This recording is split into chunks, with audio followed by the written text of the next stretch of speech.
दोस्तों, हमने पार्ट 1 की वीडियो में डायनासोर की अंत की पूरी कहानी बताई है। अगर आपने उस वीडियो को नहीं देखा है तो पहले जाकर उस वीडियो को देख लीजिए, लिंक डिस्क्रिप्शन में मिल जाएगा। दोस्तों, पृथ्वी से डायनासोर के अंत होने के बाद पृथ्वी पर विकास हुआ मैमल्स की, यानी आसान शब्दों में कहा जाए तो स्तनधारी जीवों की। ये छोटे छोटे जीव इस महाप्रलय से कैसे भी करके तो बच निकले थे, लेकिन भयंकर गर्मी से बचने के लिए इन जीवों ने अपना बसेरा जमीन के अंदर बना लिया था। धीरे धीरे उस महाप्रलय को लाखों साल बीत चुके थे। अब धरती पूरी तरह से उन विशालकाय डायनासोरों से आजाद हो चुकी थी। धरती का मौसम एकदम सुहाना हो चुका था।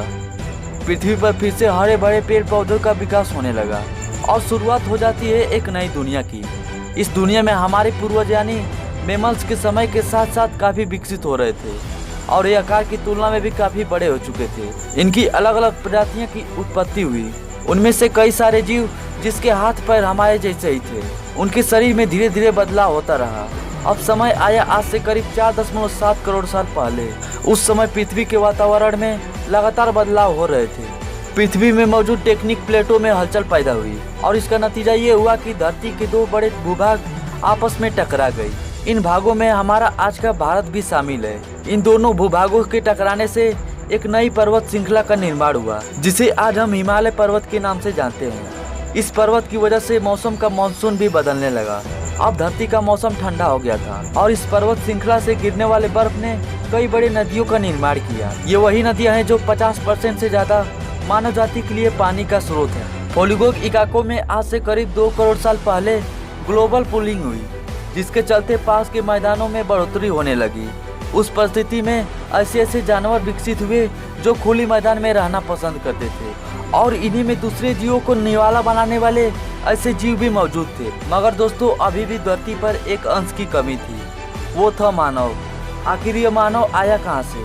अब से करीब 40 लाख साल पहले पृथ्वी की टेक्टोनिक प्लेटों में हलचल होने से अमेरिका के पूर्वी इलाकों में नई पर्वत श्रृंखला का जन्म हुआ। यह पर्वत श्रृंखला यहाँ पर आने वाली मौसमी हवाओं के लिए एक अवरोध बनकर उत्पन्न हो चुकी। इसकी वजह से यहाँ का वातावरण पूरी तरह से बदल चुका था और इस जंगलों में बारिश आनी बंद हो गई। इस विशाल जंगलों में निवास करते थे एप्स, जिन्हें पैरेलोपेथिकस के नाम से भी जाना जाता है, और इनका निवास स्थान पेड़ की ढालियों पर था और इनको भोजन बड़ी ही आसानी तरह से मिल जाता था। आगे चलकर ये बंदरों की प्रजाति गोरिल्ला और चिंपैंजी में बदल गई तो कुछ इंसानों में तब्दील हो गई।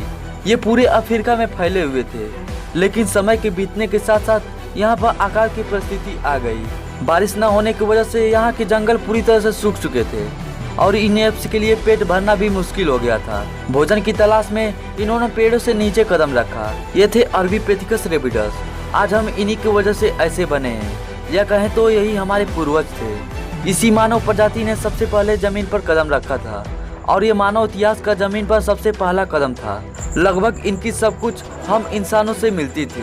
कई हजार विकास क्रम के साथ इन्होंने 2 पैरों पर चलने के लिए सक्षम बना लिया, जिस कारण ऊर्जा भी कम खर्च होती थी। समय बीतता गया, विकास की प्रक्रिया लगातार चलती गई और हमारे पूर्वज अपने शरीर में विकास करते गए। आज से करीब 23 लाख साल पहले हमारे पूर्वज काफी ज्यादा विकसित कर लिए थे। इस प्रजाति का नाम था होमो हेबिलियस और उन्होंने पहली बार पत्थर को हथियार के रूप में इस्तेमाल करना शुरू किया।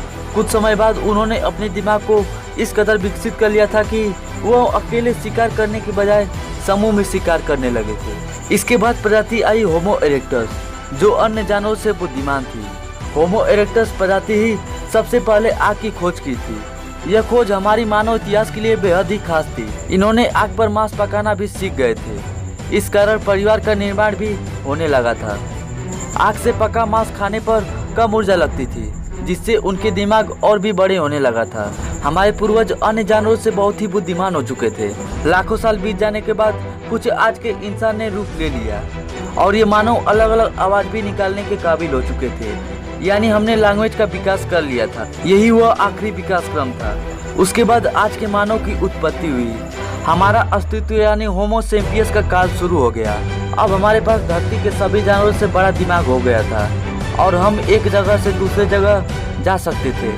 अब हम एक महाद्वीप तक सीमित नहीं थे, बल्कि दूसरे महाद्वीपों पर फैल गए थे। धीरे धीरे हम इंसान पूरी दुनिया में फैल गए और पेट पालने के लिए खेती शुरू की और इसी तरह मानव ने पूरी दुनिया में बस्तियां बसा ली।